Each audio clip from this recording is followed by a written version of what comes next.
mengingat bahwa sesuai dengan surat edaran Mahkamah Agung nomor 10 tahun 2009 dan surat edaran Mahkamah Agung nomor 4 tahun 2016 bahwa untuk melakukan peninjauan kembali yang kedua itu harus ada dua putusan yang saling bertentangan. Contoh kemarin adalah PK ada 3 PK ya. Nah, salah satunya menang saja itu berarti yang kedua, yang dua-duanya ikut menang. Tapi pada kenyataannya 3-3-nya kalah. Ya, diputus bahwa ditolak. Yang pada akhirnya kami pikir karena sulit memang PK ini dari sekian banyak PK pidana yang dikabul hanyalah 11%. Bisa membayangkan karena kesulitan terhadap hukum tersebut secara implisit memang tidak ada di kuhap, sehingga kesulitan itu kami tergerak hati dan kami hanya berharap dengan gerakan kami, dengan kemanusiaan, dengan hati nurani kami dan semua seluruh rakyat Indonesia yang mendoakan agar terpidana ini yang memang kami yakini sekali tidak bersalah, ya hanya kesalahan dari seorang bapak yang kemudian menuduh membunuh anaknya tanpa proses yang jelas, tanpa adanya SCI yang dicanangkan oleh Kapolri. Mereka menjadi korban daripada peradilan sesat, sehingga kami inginkan bahwa 7 terpidana ini bebas lepas dan dikembalikan harkat martabatnya mereka, dan juga Sakataka sebagai yang waktu itu anak yang diikut sertakan menjadi terdakwa terpidana agar dikembalikan harkat martabatnya dan dikembalikan kepada orang. Wah, mereka ini berjasa menggagalkan PK ini menjadi ditolak. Saya mau katakan bahwa pengajuan PK ini bersifat pengajuan permohonan sepihak kami kepada Mahkamah Agung. Tidak ada pihak lain yang mengaku kuasa hukum manapun yang akan terlibat di dalamnya.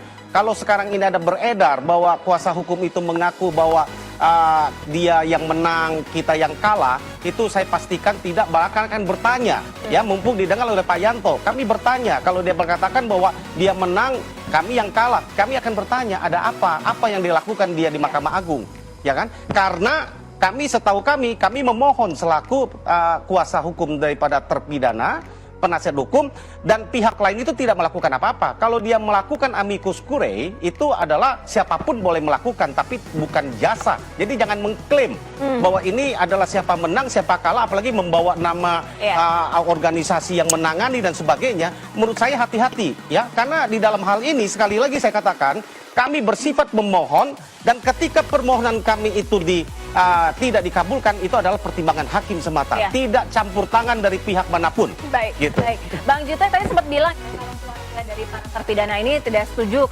ketika Bang Jutek mengajukan untuk gerasi. Nah, artinya tidak akan dilakukan itu sama sekali, walaupun Bang Jutek sebenarnya juga menawarkan hal itu ya? Sampai saat ini belum, karena pintu untuk kalau upaya belum, hukum berarti yang bisa dilakukan dong?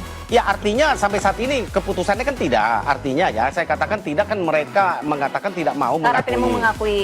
Ya, tapi kami kan masih, ya tadi. Tapi dulu pernah nggak sih? Dulu mereka pernah melakukan itu oleh karena ketidakpahaman mereka. Mereka lakukan itu. Setelah mereka paham, mereka menyesal, kan gitu kan? Mereka sampaikan, dan saat ini mereka nggak mau. Baik. Gitu. Terima kasih, Bang Jutek. Beberapa tahun setelah kasus tersebut muncul tuduhan bahwa Ibtu Rudiana melakukan rekayasa dalam penyelidikan. Salah satu saksi Dede Riwanto mengaku memberikan kesaksian palsu karena mereka tertekan oleh Rudiana. Selain itu, para terpidana melaporkan Rudiana atas dugaan penganiayaan selama proses penangkapan. Tanggapan Rudiana, Ibtu Rudiana membantah semua tuduhan tersebut. Ia menegaskan bahwa dirinya tidak pernah merekayasa kasus atau melakukan penganiayaan terhadap para terpidana. Menurutnya, ia hanya menjelaskan tugas sebagai pelapor dan orang tua korban. Apa tanggapan Anda? Silahkan cantumkan di dalam komentar. Kemarin ada yang ngomong kan, Pak Mahfud bilang kasus Vina selesai 7 hari. Bukan saya yang ngomong loh, saya hanya menanggapi. Tapi saya menanggapi bukan hanya pernyataan itu, tapi pernyataan secara garis besar, ya, bahwa kasus ini adalah menunjukkan carut marut hukum, ya kan? Pak Mahfud nge-tweet, Pak Mas Habibur Rahman tunjukkan kapan dan di mana saya bilang kasus Vina selesai 7 hari. Ya kan, kalau ini saya kalau nggak salah ada hadiah 100 juta rupiah. Ya, ini dalam kesempatan ini saya katakan, Pak Mahfud tolong tunjukkan kapan dan di mana Habibur Rahman bilang Pak Mahfud bilang kasus Vina selesai 7 hari. Karena saya nggak pernah bilang begitu juga, gitu kan. Tapi intinya dalam konteks secara garis besar, saya mengkritik Pak Mahfud. Biasa kan kami sama-sama aktivis saling mengkritik, ya, nggak ada masalah ya. Mengkritik mengapa kasus Vina, satu kasus dikatakan adalah bukti carut marutnya hukum. Menurut saya itu nggak masuk akal. Apalagi ya kasus tersebut dalam perjalanannya Pak Mahfud 5 tahun menjabat sebagai Menteri Menteri Menko Polhukam. Iya kan? Kalau dia bilang kenapa 8 tahun terungkap, nah ente 5 tahun jadi Menko Polhukam nggak bisa juga kok ungkap kasus tersebut. Ya nggak? Jadi ya sudah lah. Kita ini menilai ya penegakan hukum jangan dari 1-2 kasus. Kasihan ya rekan-rekan aparat penegak hukum yang sudah kerja benar-benar, yang level-level di bawah memecahkan kasus ya, ribuan kasus setiap tahun mereka selesaikan. Jangan hanya karena satu kasus kita generalisir. Apalagi Pak Mahfud orang yang pernah di pemerintahan, tahu melihat persoalan secara global seperti apa.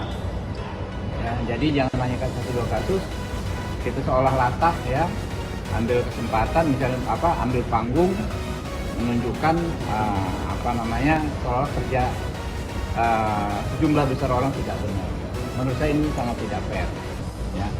Kami, ya saya Habibur Rahman terbuka untuk dikritik, tapi izinkan juga saya mengkritik senior saya tersebut yang pernah memegang kekuasaan ya tertinggi di bidang hukum 5 tahun. Nggak bisa juga bongkar kasus Vina selama beliau jadi. Nah, salinan putusan kan belum kami dapat ya sampai hari ini. Kami sudah minta nih berkali-kali.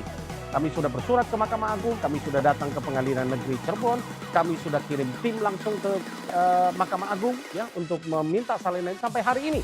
Ya, sudah sebulan lebih nih kami belum dapat. Ya, saya nggak tahu prosedurnya karena memang kalau PK kan putusan itu dikirim ke pengadilan asal. Ya, dari pengadilan asal kami sudah minta katanya akan dikirim ke alamat pemohon. Kami tunggu sampai hari ini enggak. Kami minta nggak boleh. Karena itu prosedur mereka katanya itu harus dikirim. Kalau enggak diambil dari website. Tapi website-nya sampai hari ini saya nggak tahu ya. Sampai hari ini kami belum bisa berhasil untuk mendownload ya dan melihat hasil di website itu. Gitu. Itu yang kami juga pertanyakan. Tapi secara implisit kami sudah tahu sebenarnya pertimbangan-pertimbangan di dalam putusan itu. Makanya kami akan lakukan banyak pertimbangan ya. Terkait PK dan yang lain, langkah hukum lain, kami pastikan bahwa kami tidak diam. Kami akan lakukan langkah hukum yang diizinkan dalam sesuai dengan koridor hukum ya di Indonesia. Salam keadilan. Bapak Ibu sekalian pencinta keadilan di Indonesia yang saya hormati. Kembali saya mengupdate kasus 7 terpidana kasus Vina dan Eki di Cirebon pada tahun 2016 yang lalu. Pertama, seperti yang sudah saya sampaikan atas arahan dari Ketua Umum DPN Pradi kepada tim hukum DPN Pradi, Ketua Umum Bapak Profesor Dr. Otto Hasibuan SHMM meminta saya selaku koordinator tim untuk terus mengawal kasus 7 terpidana Vina dan Eki di Cirebon ini sampai kapanpun, apapun yang terjadi, sampai kebenaran itu terungkap. Itu sebabnya kami terus bergerak, kami terus mengawal kasus ini, dan rencananya besok hari Selasa tanggal 4 Februari 2025 kami akan diterima di Kementerian HAM RI di Jakarta. Dan terima kasih kepada Kementerian HAM Republik Indonesia yang difasilitasi oleh Bapak Dirjen Instrumen dan Penguatan HAM Republik Indonesia, Bapak Dr.